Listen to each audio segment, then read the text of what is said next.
மனிதர் உணர்ந்து கொள்ள இது மனித காதல் அல்ல, அதையும் தாண்டி புனிதமானது. அபிராமியே தாலாட்டும் சாமியே நான் தானே தெரியுமா?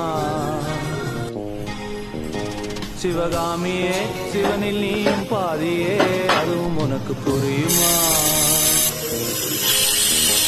சுபலாலி லாலியே லாலி லாலியே அபிராமி லாலியே லாலி லாலியே அபிராமியே தாலாட்டும் சாமியே நான் தானே தெரியுமா?